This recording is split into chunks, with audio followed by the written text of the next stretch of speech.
Ok, bom dia pessoal. Hoje, dia 13 de maio de 2024, nós terminamos de fazer todo aquele roteiro, né, de explicação sobre as categorias teóricas que fundamentam o trabalho de treinamento de habilidades psicológicas na área da prática do exercício e do esporte.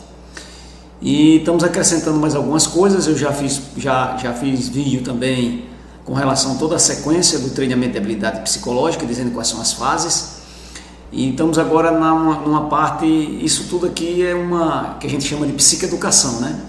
Para divulgar o trabalho e para também o pessoal pergunta, né? Principalmente o pessoal que trabalha que atua na área de corrida de rua, né?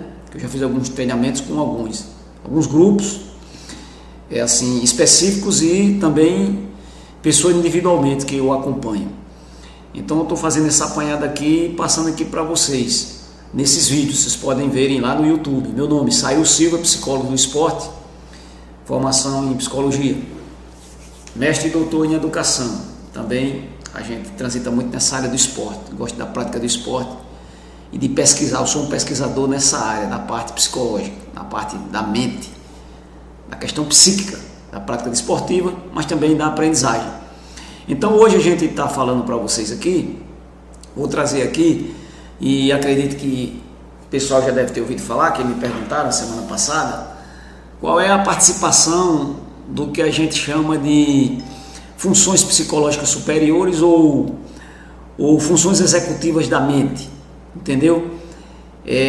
Nessa questão aí do treinamento de habilidade psicológica, na área da psicologia cognitiva, eu sempre tenho dito que na linha que eu trabalho, a minha concepção da mente e da psicologia é que a mente é aprendizagem. A mente é aprendizagem. Na realidade, se eu fosse discutir com vocês aqui, todas essas coisas aqui, a gente ia ver que todas essas categorias teóricas aqui, ó, aprendizagem, impulsão imagética, atenção concentrada, capacidade metacognitiva, interação entre os canais sensoriais, a própria memória em si, tudo vem assim, está interligado com a questão da aprendizagem. A mente é a consecução de aprendizagem, que vem a partir ali dos trabalhos com a atenção, a percepção, a memória, a afetividade, a integração entre os canais sensoriais e principalmente as interações sociais também, que não pode deixar de estar aí nesse conteúdo, né? A emoção e a afetividade. Mas, então, o que digamos tem também de muita importância nisso aí é a questão das funções executivas aqui, ó. Funções executivas da mente. Que funções são essas? As funções executivas da mente são aquelas funções que também, como eu estava dizendo, o pessoal chama muito de funções psicológicas superiores. São aqueles recursos que todo ser humano tem, por inteligente que seja, por ser uma pessoa, um ser humano, são aqueles recursos que a pessoa tem de base para decidir e para trabalhar de forma mais consciente, com uma espécie assim, de controle da sua atividade mental, da sua vida mental. Como isso?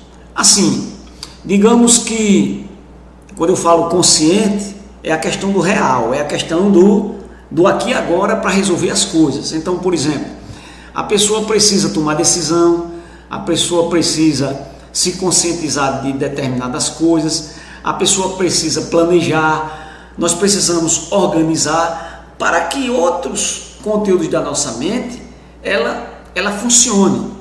Essas funções executivas, ela tem a ver com uma coisa que eu tinha falado aqui, em outro vídeo meu, que eu falo uma concepção de aprendizagem mais moderna, que a gente chama aprendizagem de cunho executivo, né? Ligado ao lóbulo pré-frontal, né? Ao lóbulo frontal, que é onde está a razão aqui, né?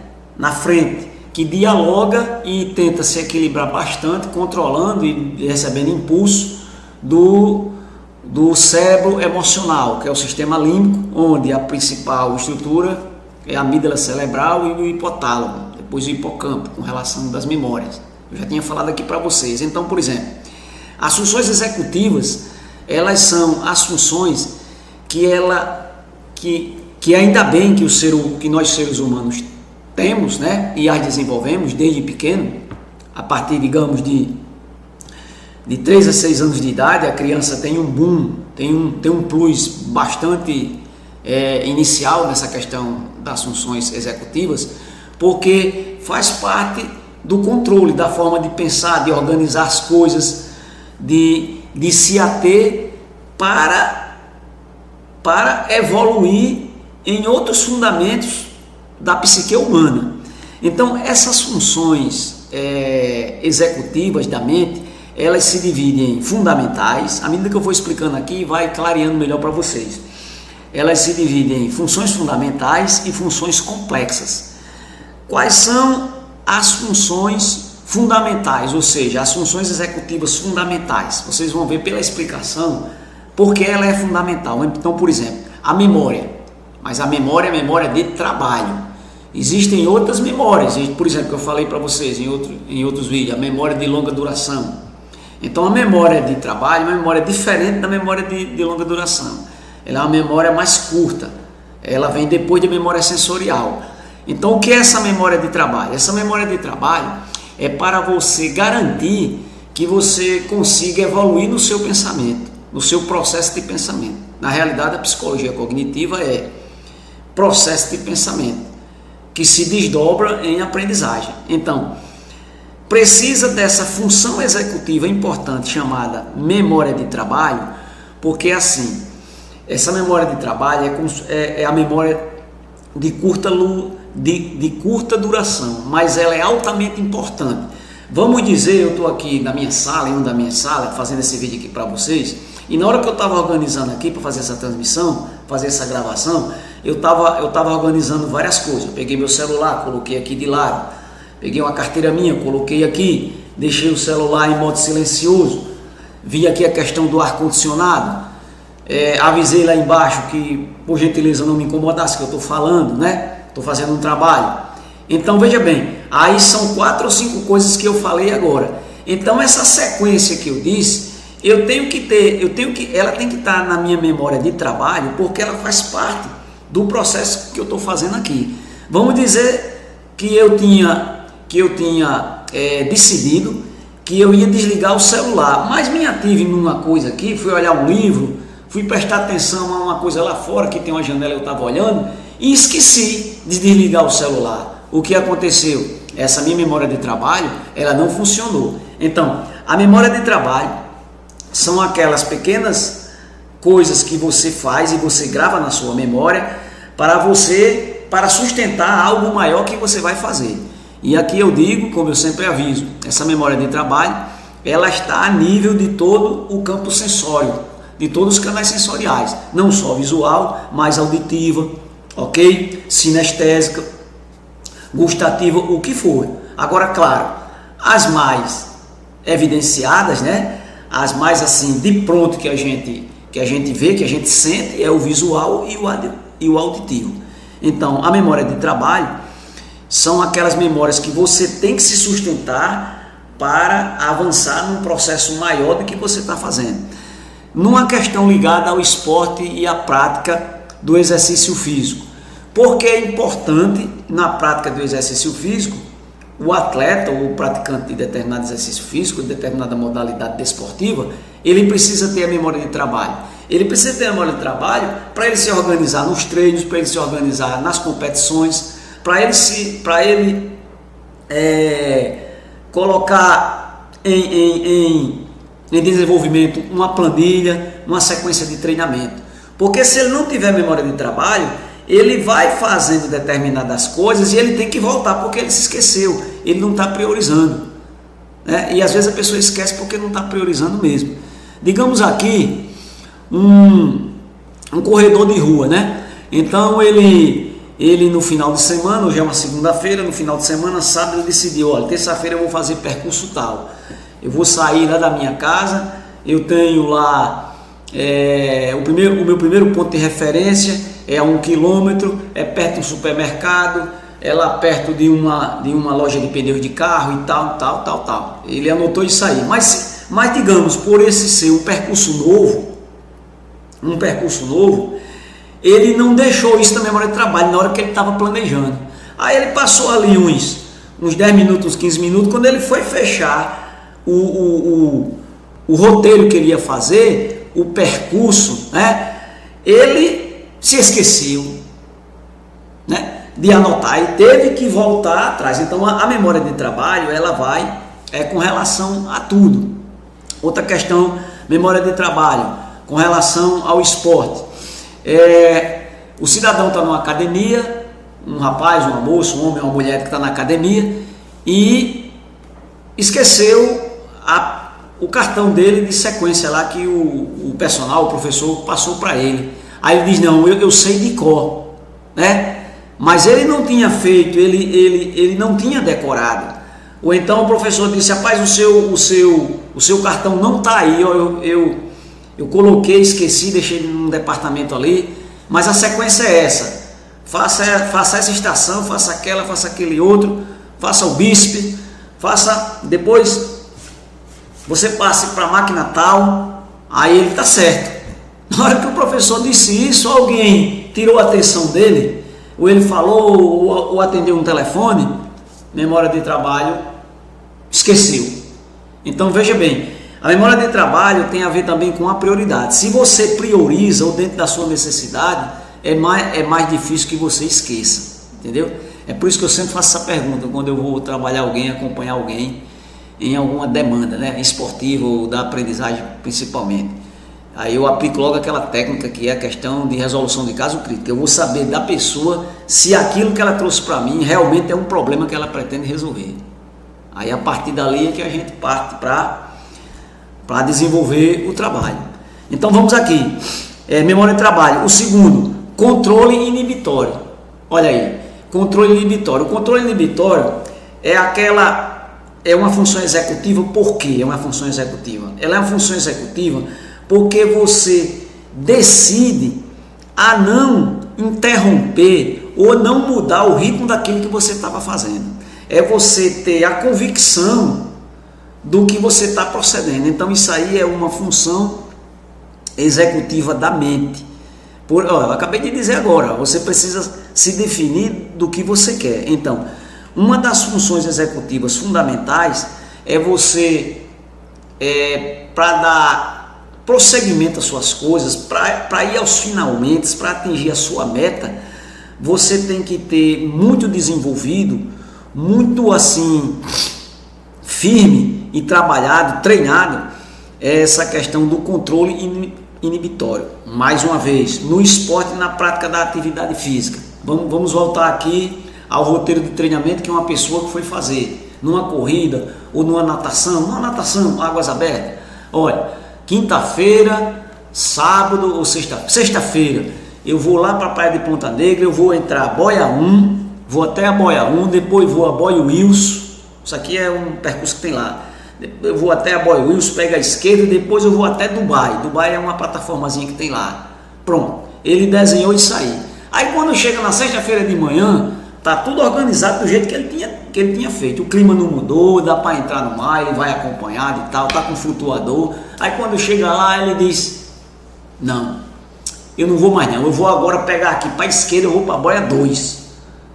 Ou então eu vou caminhar até lá onde os surfistas entram e vou direto até o barco Vida Mansa, que é um barco que tem lá que o pessoal pega referência. Então ele mudou. O controle inibitório dele, ele tá assim, não tá bem firme, não tá bem treinado, porque ele muda, entendeu? Então ele saiu de casa para fazer uma coisa, não deu 10 minutos, vamos dizer no máximo meia hora, ele já mudou. Mas ele muda por quê? Porque, aí volto a dizer, às vezes não é a prioridade, ou a pessoa está insegura do que ela vai fazer. Então, uma função executiva muito importante que o desportista, ou qualquer pessoa, né, um estudante, qualquer área de aplicação dela, da vida dela que ela tem que trabalhar, essa questão do controle inibitório. Como é que se treina isso? Como é que se atualiza isso?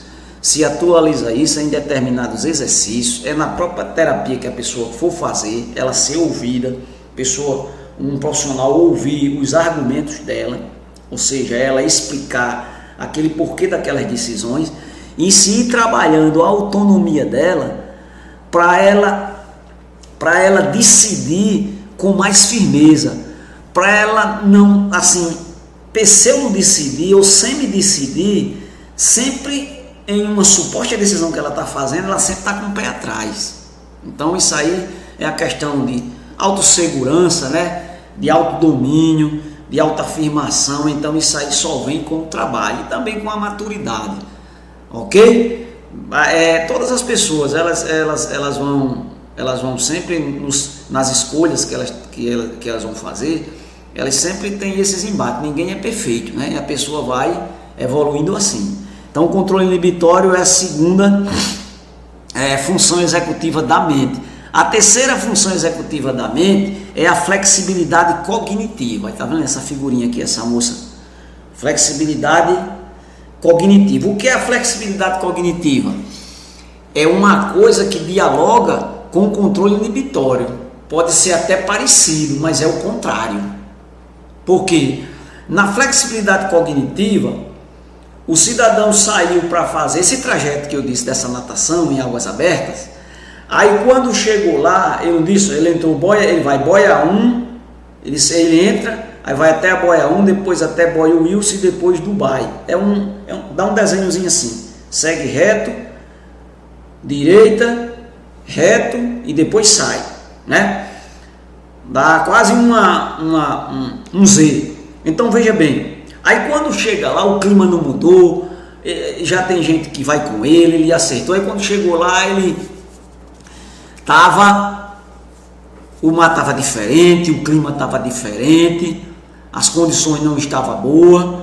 Aí ele usou o quê? Ele disse: não, eu não vou deixar de fazer a minha prática não, dá para entrar, né? Já falamos aqui, o professor disse que dá para entrar. Agora, porém, a gente vai fazer outro percurso. A gente não vai tão lá dentro, né? Não vamos entrar aqui 600 metros, 800 metros, não vamos. A gente vai fazer um nado aqui mais lateralizado. Então vamos entrar só 150 metros, no máximo 200 metros e nadar lateral. O que foi que essa pessoa fez? Ela fez a flexibilidade cognitiva. O que é a flexibilidade cognitiva? É a flexibilidade dos processos de pensamento. Então, qual é o suporte que a pessoa tem que trabalhar isso aí? É a capacidade e a decisão de mudar com segurança. E também por segurança. Por atingir uma meta melhor.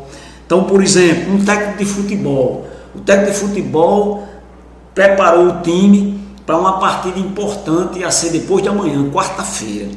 Aí quando é na quarta-feira, pela apresentação lá do adversário, ele viu que o adversário, porque o camarada, o técnico, ele sempre está pegando informação dos times adversários do time dele, claro. Aí ele soube, ele tem convicção, já foi informado a ele que o time adversário dele vem com um plus a mais. Aí ele tem que ter a segurança, tem que ter o time em mãos, para ele pegar, por exemplo, aquele centroavante muito bom que ele ia colocar, e ele colocar um melhor ainda, se ele quer ganhar logo de pronto. Ou então ele trocar o segundo melhor jogador da defesa e colocar o primeiro melhor. Mas ele tem que ter essa flexibilidade cognitiva para chegar para o jogador dele e dizer numa boa e ganhar o cara. Olha, eu vou colocar fulano na defesa, você vai começar o jogo no banco.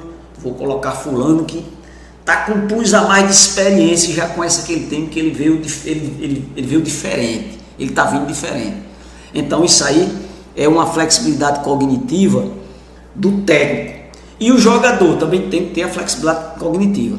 Porque às vezes os desportistas, eles têm uma boa técnica, eles têm até uma boa interação social com a torcida, né, com as coisas, mas o controle da flexibilidade cognitiva dele é baixo, porque isso tem a ver, de certa maneira, com o controle emocional, com a questão de você poder vivenciar até onde você pode ir, os seus limites, aceitar o entendimento e as orientações dos mais experientes, está entendendo? Então, tudo isso conta, mas é como eu digo, ninguém é perfeito. Então, pessoal, as funções executivas fundamentais são memória de trabalho, controle inibitório e flexibilidade cognitiva, ok? Memória de trabalho, já está dizendo, é aquela base, são memórias de curta duração que dá sustentáculo e ajudam no desenvolvimento das outras coisas que você tem que prosseguir, inclusive outros itens de memória de longa duração que você tem que ter dentro daquele processo que você está fazendo. O controle inibitório é você ter a certeza do que está fazendo e você não se colocar sempre em dúvida, não colocar sempre em dúvida o seu avanço. Veja se isso aí é importante para o desportista, para o praticante de atividade física. É super importante, porque senão ele começa e não termina. E a flexibilidade cognitiva é você, na hora que o cenário mudar, na hora que a demanda chegar, você ter a capacidade de processar o pensamento para usar a estratégia mais adequada àquela situação. Porque a gente sabe que isso é como o clima, né? Olha, vai chover, não vai chover, de repente começa a cair uma chuva. De repente está chovendo e o sol raiou.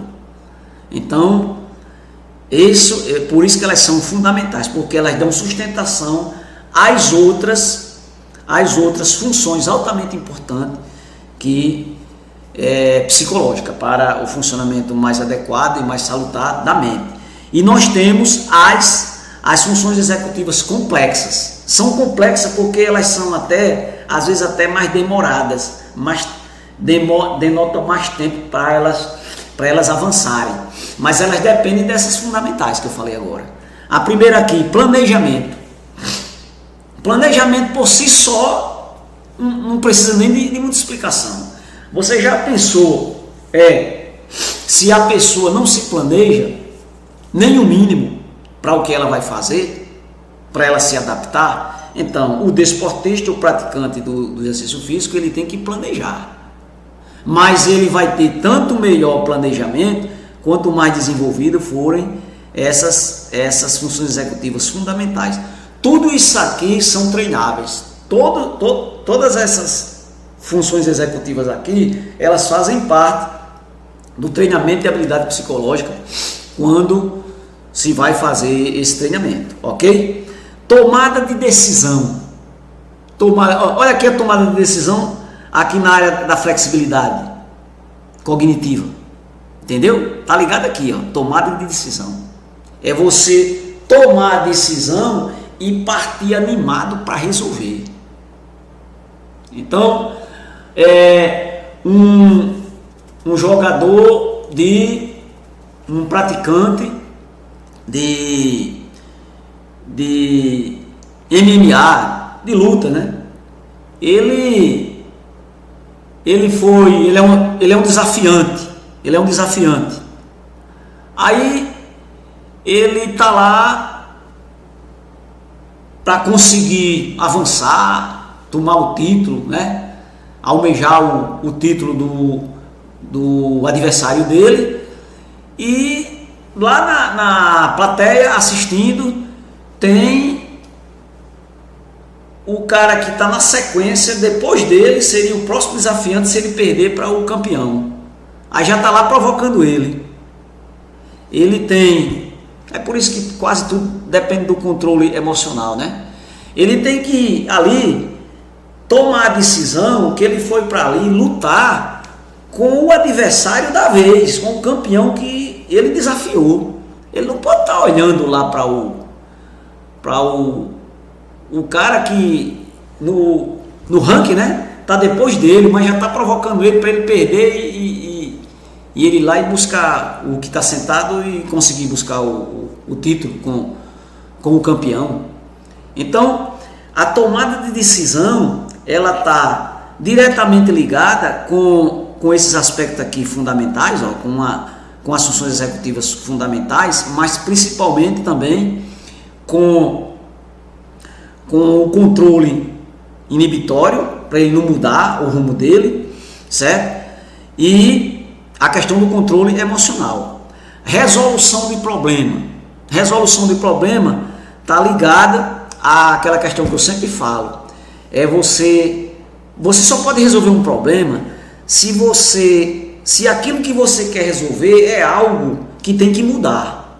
É por isso que eu volto a dizer, uma das primeiras entrevistas que eu faço, primeira conversa, eu ouço muita pessoa e eu vou ali com ela, chegando para ajudando a pessoa ou aquele grupo de pessoas, dizer, pessoal, isso é um problema para vocês, isso é um problema para você, porque se for um problema, a pessoa parte para resolver. Se ela não pode resolver só, ela está procurando ajuda, mas ela quer resolver. Então, a primeira pergunta é o desportista, o atleta, o estudante, o executivo, o professor, o médico, o engenheiro, ele apareceu uma demanda para ele que está inquietando. Ele tem que perguntar, ele tem que se analisar se aquilo merece uma solução de problema por parte dele. Se ele chegar a essa conclusão, ele parte para resolver. Isso aí é uma função executiva da mente, a resolução de problema, essa capacidade. O raciocínio.